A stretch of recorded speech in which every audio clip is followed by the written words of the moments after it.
and you spend your life over 40 years in one thing, like I have in boxing.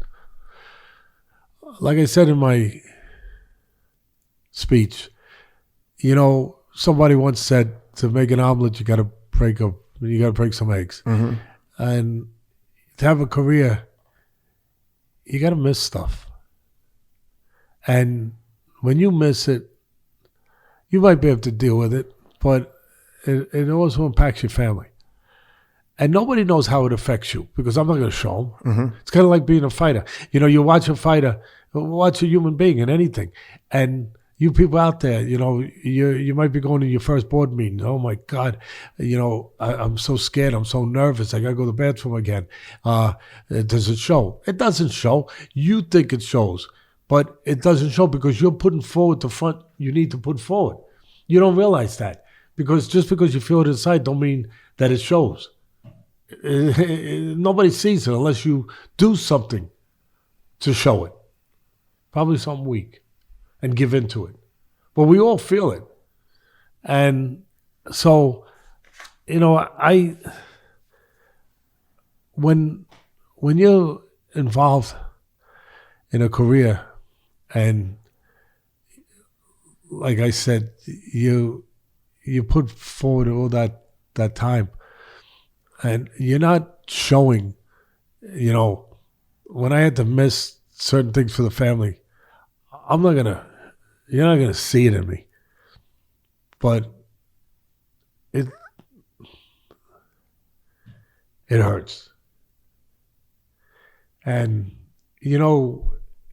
for me, what the hall represented was, with all those dates that I missed, like you miss a dance recital for your daughter, you miss birthday parties, you miss holidays, graduations, Christmases, like I said, Thanksgivings. And you miss those things. You don't get them back. Now, we know why you do it. You're not you don't get an award for it. You're being a father, you're being a provider, you're being a husband, and whatever you do. But it deteriorates you. And then you go, because you feel like you missed out on something. You feel like you didn't give something to the most important people in your life. Without them, there's no reason to do what you do, your family. And so it erodes you to a certain degree. You don't show it. But you feel it.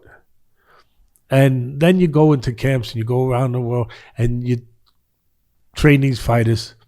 Like I say it. I trained, one of them was Donnie Lalonde. He wound up getting a $6 million fight with Leonard. We won't go into it heavy, but I wasn't there for the $6 million. But what was I there for? I was there to get to that point, to develop them, to build them. And some of those places was not Caesar's Palace, Las Vegas. It was Enid, Oklahoma, for $100. That was my take, $100. And it was a little bit after Thanksgiving. So I had to train them. So on Thanksgiving morning, instead of being in a parade, with my beautiful, beautiful son who had rosy cheeks and he was 3 years old and he looked like a little pumpkin. And, he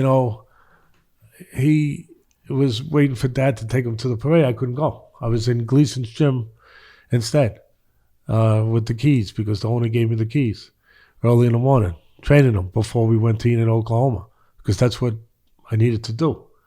And then you don't have the other things that you think you're doing it for, the payoff, because you get let down, and like everybody does in life, you get let down, Sometimes it's stronger, you get betrayed, but you get let down. It happens. It's part of life. And so you don't get the payoff for your kids, the reason why you missed that Thanksgiving parade. And, so there's a lot of those things and a lot of pieces. We understand, I always try to fight for the fighters because a piece of them could be lost in the ring. I always say it. Why do I fight for the fighters? Because When they go in the ring, they don't come out whole sometimes. But as a trainer, you're not taking the punches. But there's emotional blows. They take something out of you. And you do get physical blows. I've had every tooth cracked. Because when you're teaching them, punches miss. I always wondered if they were by accident. I gotta believe Michael Moore might have let a few slip off the pad. I think there was a couple that he might have, let his judgment, let his aim go off a little. He deserves it. He deserved it. He deserved to get one back at me. Well, super nice of him to join up at he the flew hall. in. Yeah. But the point I'm making is that you go, and just like the fighters lose a piece, you go through a career like that, and you do lose pieces of yourself all over the place in different gyms and in different boxing arenas all over the country, even in places like Enid, Oklahoma, which I never heard of till I got there. And you don't get them back. You get depleted. You do. You become less of yourself a little bit. And you do it for the better. Again, you're not no martyr, no. But we're talking life. We're talking truth. You get deteriorated a little bit. You do, and you try to remind yourself. You try to be better. I try every day to be better, to not take it out on someone, to not be short, not to be any less respectful with this guy than you would with the guy who's, maybe the CEO of ESPN. But you do lose. You lose something. You lose a little bit of yourself. And the Hall of Fame, for me, was a chance to get some of that back. To get some of those pieces back for your family.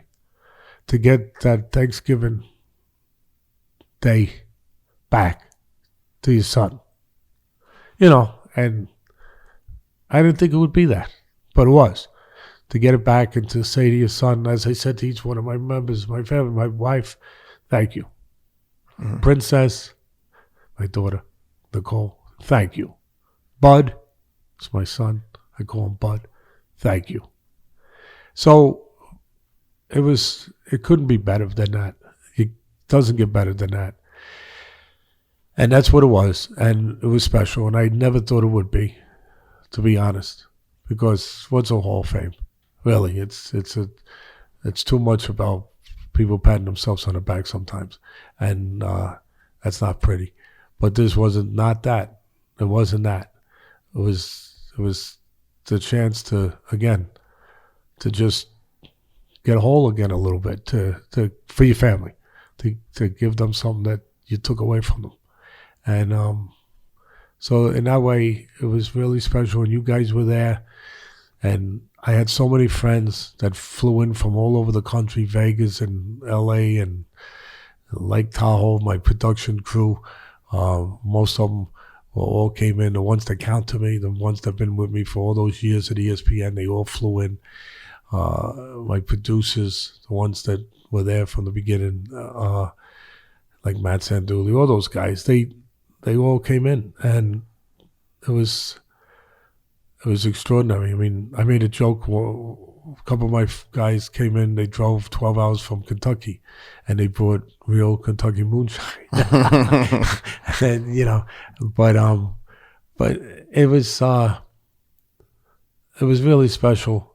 And the fans, all the fans that were there, and you guys even ran in a couple of races. They had a 5K race and what was the other one? 5K and 12K. And 12K. 3 miles and 7.5. Yeah, but a lot of people, a lot of entrants. Do you remember how many entries were in them?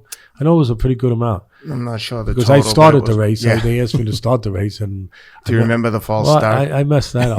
No, I messed it up. The police cruiser was in front of the car, right in front of the race, and the director's telling Teddy, "All right, just tell him on your mark, get set." So as Teddy yells, "Go!" and I look up, the cop is standing in the road outside of his car, waving frantically. It reminded me of a scene from the movie Animal House when the parade goes crazy, and the cop is like, "Everyone remain calm," and eventually everyone stopped, and we started over again. But that was quite a moment of levity. Try to do things differently, and that was different. Why start a race once when you could start it twice?